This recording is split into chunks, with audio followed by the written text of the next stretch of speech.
na imbag nga agsapa Pilipinas at tuyong dagiti kang runan adamdamag diti PTV Cordillera.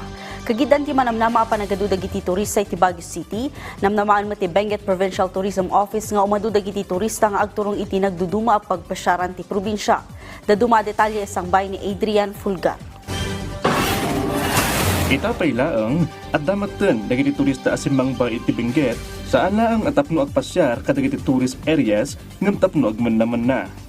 Sigun iti Benguet Tourism Office, manamnama asamang bay ti 50 aging gainam apulo aribo at turista iti probinsya ita Semana Santa. Dagsahan lang tayo iti umay, bisita tayo iti Holy Week. Considering adun mo't lang iti barbaro nga sites nga naglukat. Kan at the same time, dito ito gamin since jay onset iti pandemic at ngamat nga to. Increasing iso na trend na ti arrivals tayo, sir.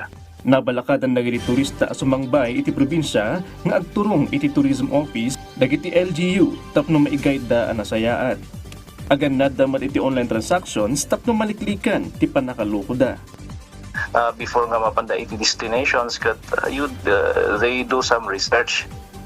Kita anda dagi jay contact details da kan tapno iti kastak at karkaron no ka digitoy ad yung nga munisipyo nga destinations tayo may met pala nga i-coordinate at i-visit da. Kabayatan na may samat akang runan at turungan dagiti turista ti Strawberry Farm iti La Trinidad. Namnamaan dagiti stall owner asumaranta tinigusod da ita alawas. Sigun kaniman ang Delia nga agilaklako iti strawberry products basit pala ang dagiti turista ang nagpasyar iti Strawberry Farm. Kinunana ang may sakadagiti rason di kaaddayo ti stalls da kumpara kadagiti stalls nga asidag iti National Highway. Sana ngayong Holy Week, sana maubos yung strawberry namin mga tanim ng mga farmer para makabawi naman yung mga farmer kasi bagsak yung strawberry nung last hindi sa upa yung bayad ng strawberry.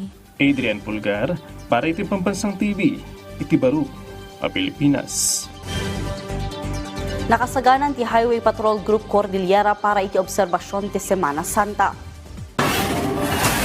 Sigun iti opisina mangruginton bigat paertengan dati monitoring kadagiti kalsada tapno masigurado ti panagtungpal dagiti motorista iti lintag trapiko.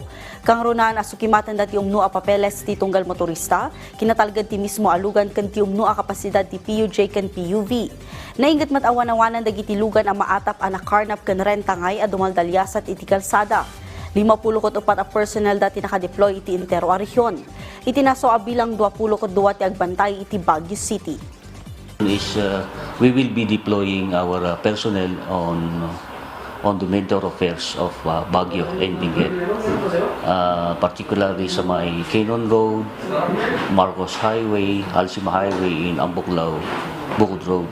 Kasi dito yung mga mentor affairs na dadaanan ng ating mga bisita na aakyat dito ng City of Baguio. Is yung pagiging mainitin ng ulo sa isa't isa. Alam natin na lalo na sa traffic situation. Kaya nga po, andito kami na nag-guide. We guided the local police para makita natin na maiwasan ng mga ganitong mga pangyayari. Dagiti kang runan adamdamag dito PTV Cordillera, i-like, i-follow ken ag-subscribe iti social media platforms ti PTV Cordillera iti Facebook, TikTok ken YouTube. Para iti PTV balita ngayon sa probinsya, siya ni Audrey Villena na imbag ngaldaw.